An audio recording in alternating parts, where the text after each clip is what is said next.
Hello, wonderful physics students, and welcome back to Physics with Captain Rod. I'm making this video to help you out with number 8 here on your Unit 1 homework. Now, 8 is basically all conceptual. You're not going to use a calculator for this at all. And let's see, consider the system charges all have the same magnitude Q. Now, same magnitude, but 3 of them are positively charged, meaning missing electrons, and then 1 of them negatively charged, meaning has extra electrons. Now, I like to color code those, but I'd like to, point out that, negative charges have nothing to do with the color green. Same thing with the kind of orangish color I use with the charges. I'm just using those colors to distinguish between them. Distances between them, we've got this rectangular looking shape, horizontal distance A, vertical distance B. So find an expression for the net force on the lower right charge. That's this one. Now, why that one? I just picked one. Just completely at random, doesn't really matter which. And there are 3 other charges to consider, right? So that means you have 3 force vectors you need to draw on this charge. Now, we'll take them one at a time. The force interaction between these two. You have to ask yourself, attractive or repulsive force? That will tell you the force direction on this charge. Then you can write out something for its magnitude. And I'll go ahead and do that one for you, right? By Coulomb's law, that can be written kq squared over b squared.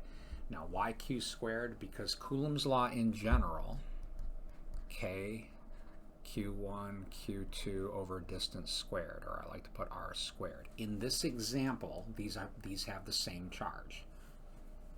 Right? Charges are the same magnitude. So q1 and q2 are the same. We'll just call them q, and then it's q squared. Distance between these 2 charges is labeled as b. So that's where that's coming from. Right, next. Now let's do the force interaction between these 2. Now ask yourself, attractive or repulsive force? You have to get in the habit of asking that every single force question you get asked. Right? Once you've answered that question, that should tell you the force direction on this charge. Draw it in your picture.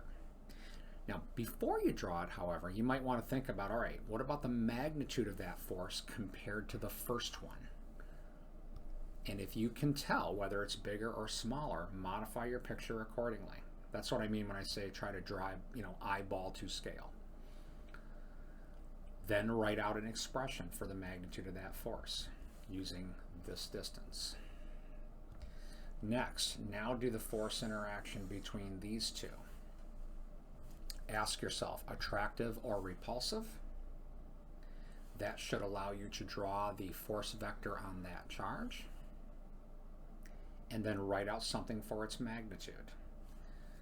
Keep it in mind, from this triangle, this distance squared is equal to a squared plus b squared. I'm going to leave that triangle there for a moment for another discussion, or for a little bit more. Now, when you draw that force vector, if I kind of extend this line, there's going to be an angle here, and it's going to be the same as this angle.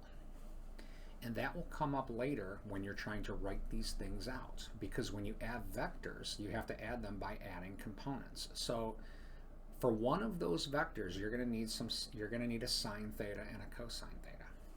And you can get those from this triangle, because those are the same thetas, here and here. The cosine of this angle is equal to A over R. R being the square root of A squared plus B squared. And then the sine of theta is equal to B over R. So that should allow you to write out an expression in unit vector form and not have any thetas anywhere in sight. You should be able to get everything in terms of A's, B's, and Q, and the Coulomb constant. So that should get you rolling with 8. I hope that that's enough. Have a great day.